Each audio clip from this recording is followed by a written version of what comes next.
श्रीगुरुभ्यो नमः। हरि ओम। श्रीमहागणाधिपतये नमः। श्रीमहासरस्वत्यै नमः। श्रीगुरुभ्यो नमः। हरि ओम। जातवेदसे सुनवाम सोममराति यतो निदहति वेदः सुनः दुर्गानि विश्वानावेव सिन्धुन्दुरिता चग्निः तामग्निवर्णं तपसा ज्वलन्तीं वैरोचनीं कर्मफलेषु जुष्टाम् दुर्गां देवीगुं शरणमहं प्रपद्ये। शुतरशतरशे नमः। इंद्रकीलाद्रिदुर्गे मल्लिकार्जुनेश्वरानुग्रहकटाक्षसिद्ध्यर्थं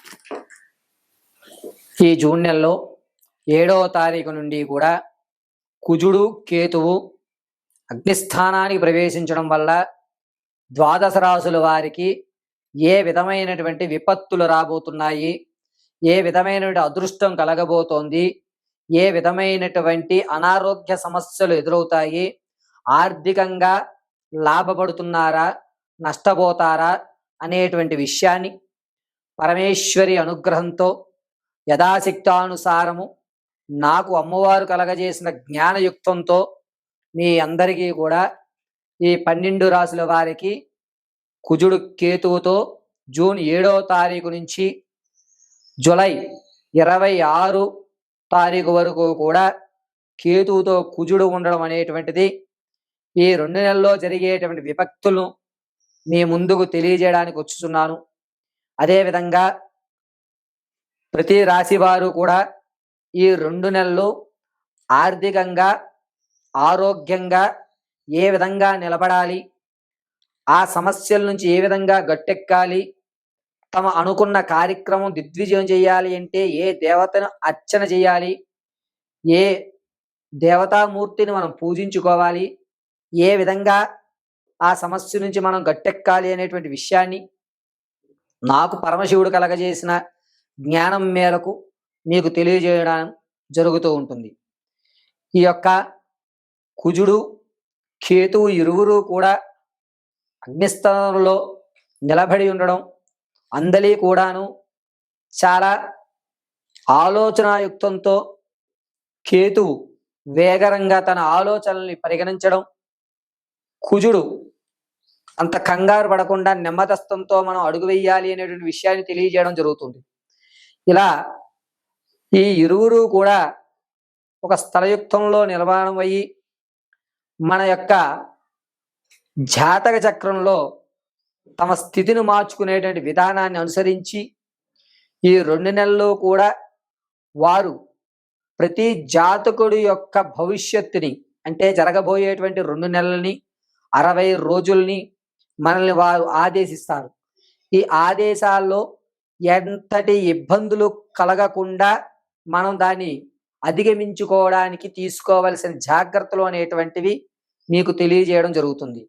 కాబట్టి ఈ జాగ్రత్తలు పాటించుకుని మీ యొక్క సమస్యల్ని అధిరోహించుకుని అమ్మవారి కటాక్షం పొందుతూ ఉన్నతమైనటువంటి మీ కార్యక్రమాలు క్రతువులు మీ యొక్క పనులు పూర్తి చేసుకోగలరని తెలియజేయడం జరుగుతుంది. తదుపరి సింహరాశి. మఖా నక్షత్ర 4 పాదాలు, పూర్వ పాల్గొని 4 పాదాలు, ఉత్తర పాల్గొని 1వ పాదం వారు కూడా సింహరాశిలో విచ్చేస్తారు. సింహరాశి వారికి జూన్ 7వ తారీఖున రాత్రి 10:14 కేతువులోకి కుజుడు ప్రవేశించడం అనేటువంటి జరగడం వల్ల వీరికి మాటలో కానీ పదవుల్లో కానీ లేకపోతే బంధువర్గాల్లో కానీ గౌరవం ఇచ్చినట్టే ఇచ్చి వెనకాల మాటలు అనుకునేటువంటి వారు అధికంగా ఉంటారు. అబ్బబ్బా వీడికి ఇచ్చారే, వీడు చేయగలిగలేడే, అనవసరమైన వాడికి ఇచ్చారే అనేటువంటి నీలాపనిందలైనటువంటి మాటలు వెనకాల నుంచి సూటిపోటి మాటలు మీరు పడాల్సి వస్తుంది. కానీ జూలై 24వ తారీఖు నుంచి 26 లోపు చివరిలో ఏ విధంగా అయితే అనూహ్యమైన మార్పులు జరుగుతాయో ఆ విధంగా మీకు మార్పులు జరుగు. అబ్బా వీడురా అసలైన నాయకుడు అంటే ఇలా ఉండాలి, మనం ఈయన చూసి మనం ఆదర్శవంతం అవ్వాలి అని ఎవరైతే వెనకాల మాటలు అన్నారో వారు ఈ మాటలు మాట్లాడి మీ యొక్క ఖ్యాతిని పెంచేటువంటి అవకాశం ఏర్పడుతూ ఉంటుంది. కావున ముందు ఉన్నటువంటి ఈ రోజులన్నీ కూడా చాలా జాగ్రత్తగా ఎవరేమన్నా సరే పట్టించుకోకుండా మీ యొక్క ఆలోచనలు ఇంప్లిమెంట్ చేస్తూ ఉండండి. వివాహం కోసం చూస్తున్న వాళ్ళు ఈ 2 నెలలు వివాహం యుక్తానికి ఆలోచించొద్దు. అసలు పెళ్లి చూపులు అనేటువంటి వ్యవస్థను కూడా పెట్టుకోవడం మంచిది కాదు. ఆగస్టులో పెళ్లి చూపులన్నా సరే ఆగస్టులో చూసుకోవడం అనేటువంటిదే చాలా మంచి వ్యవస్థ. ఎవరైతే గర్భిణీ స్త్రీలు ఉన్నారో వారికి సత్సంతానమైనటువంటి మంచి అవకాశాలు కనబడుతున్నాయి. ఏ ఇబ్బంది కూడా కలగదు. ఈ యొక్క సింహరాశి వారికి మిమ్మల్ని నమ్మి ఎవరైతే ఇస్తున్నారో వారు కొంతకాలం వరకు, అంటే జూలై 28వ తారీఖు వరకు కూడా నేను తప్పు చేశానా, ఈయనకి ఇవ్వడం కరెక్టేనా, ఈయనకి ఇవ్వడం వల్ల అందరూ ఇతన్ని ఇబ్బంది పెడుతున్నారు, వీడికి ఇవ్వడం అసమర్థుడికి ఇచ్చానా నేను అనేటువంటి డైనమాలోనే ఉంటాడు. కానీ మీరు మాత్రం అతన్ని నమ్మించుకోండి. అతను ఒక్కతనికి చెప్పండి, ఒక్క 2 నెలలు చూడండి, తదనంతరం మీరు నిర్ణయం తీసుకోండి అని ఓపిక పట్టించమనండి. జూలై తర్వాత మీ యొక్క అనూహ్యమైన మార్పును చూసి ఎవరైతే ఇచ్చారో నేను కరెక్ట్ వ్యక్తికి ఇచ్చానని అతను కూడా మీ యొక్క గౌరవంలో భాగస్వామి అయ్యేటువంటి అవకాశం ఏర్పడుతూ ఉంటుంది. సింహరాశిలో ఉన్నటువంటి వారు ప్రమోషన్స్ కానీ వెళ్ళాలనుకున్న ప్లేస్ కంటే వేరే ప్లేస్లోకి వెళ్తారు. ఈ అవకాశం కంటే ఆ అవకాశం అద్భుతంగా ఉంటుంది. కానీ ఆ అవకాశం, అద్భుతమైన అవకాశం మనది కాదు కదా, మనకు ఎందుకులే అనేటువంటి మీరు వదిలేస్తారు. కానీ అది అత్యద్భుతమైనటువంటి అవకాశం.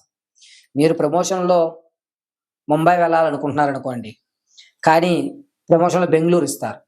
బెంగళూరే మీ యొక్క జాతకరీత్యా అవసరమైనటువంటి వ్యవస్థ. ఇలా మీరు అనుకున్న దానికంటే వేరే చోటకు రావడం, మీరు దాన్ని అడ్జస్ట్ అవ్వడం అనేటువంటిది నేర్చుకోండి సింహరాశి వారు.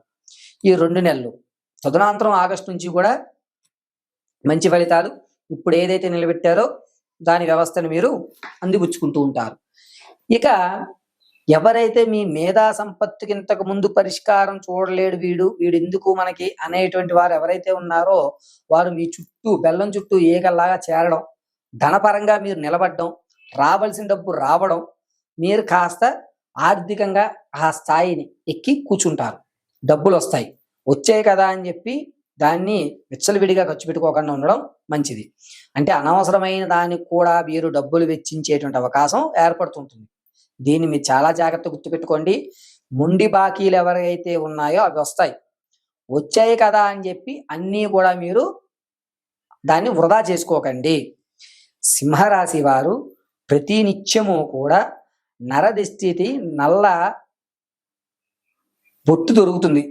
మీ పూజా సామాన్లో నరఘోషకు సంబంధించినటువంటి నల్ల సింధూరం లాంటి పౌడర్ ఒకటి దొరుకుతుంది. అది కానీ లేదా ఏదన్నా దేవాలయంలో కాలభైరవ హోమం చేసిన తర్వాత వచ్చేటువంటి భస్మం, దాన్ని నేతితో రంగరించి ఈ విధంగా చుక్కగా పెట్టుకుని మీరు బయటికి వెళ్ళగలిగితే మీకు డబ్బులు రావడము, ఆరోగ్య సమస్య తగ్గడం అనేటువంటి ఈ 2 నెలలు మిమ్మల్ని, ఆ నల్లటి బొట్టు మిమ్మల్ని సురక్షితంగా కాపాడుతుంది.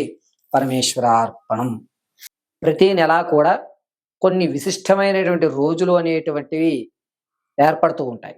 ఆ రోజుల్లో మనం కొన్ని విధానాల్లో దేవతార్చన చేసుకోవడం వల్ల, కొన్ని దేవాలయాలు దర్శనం చేయడం వల్ల, కొన్ని వ్రతాలు ఆచరించుకోవడం వల్ల అద్భుతమైనటువంటి ఫలితాలను మనకు అందిపుచ్చుకుంటూ ఉంటాం. ప్రతి నెల కూడా సంకటహర చతుర్థి, అదేవిధంగా ప్రతి నెలలో ఏకాదశి రోజు ఏం చేసుకోవాలి, సంకటహర చతుర్థికి ఏ విధంగా ఉండాలి, ఈ నెలలో మనం ఏ తిథుల్లో ఏ పని చేస్తే కనుక లక్ష్మీదేవి మనం అనుగ్రహిస్తుంది, ఆర్థిక ఇబ్బందుల నుంచి మనం బయటపడతాము, ఆరోగ్య సమస్య అనేటువంటి మన దగ్గరికి రాకుండా ఉంటుంది, నరఘోష మన ఇంటి వైపు తొంగి చూడకుండా ఉంటుంది అనేటువంటి విషయాలు ప్రతి నెల కూడా మనం కొన్ని తిథుల్లో, కొన్ని యొక్క రోజుల్లో కొన్ని పనులు చేసుకోవడం వల్ల మనం ఒక స్థాయి నుంచి మరొక స్థాయికి వెళ్ళడానికి ఒక ఎనర్జీ లెవెల్స్ అనేటువంటి మనం తీసుకుంటూ ఉంటాం. అదేవిధంగా వచ్చేటువంటి జూన్ నెలలో జరిగేటువంటి రోజుల్లో మనం చేయవలసినటువంటి పనులు ఏమిటి, దానివల్ల మనకి జరిగేటువంటి అద్భుత ఫలితాలు ఏమిటి అనేటువంటిది మనం తెలుసుకుందాం.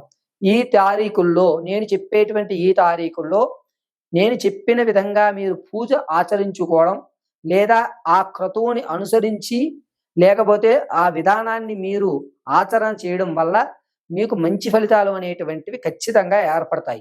పార్వతీ పరమేశ్వరుని అనుగ్రహం, ఖచ్చితంగా మీ ఇంట కలుగుతూ ఉంటుంది. అష్టలక్ష్మి అనుగ్రహాలతో ఆర్థిక ఇబ్బందులు తొలగి ఒక స్థాయి అనేటువంటిది మీకు ఏర్పడుతూ ఉంటుంది. కావున జూన్ నెలలో జరిగేటువంటి విషయాలు ఏమిటో చూద్దాం.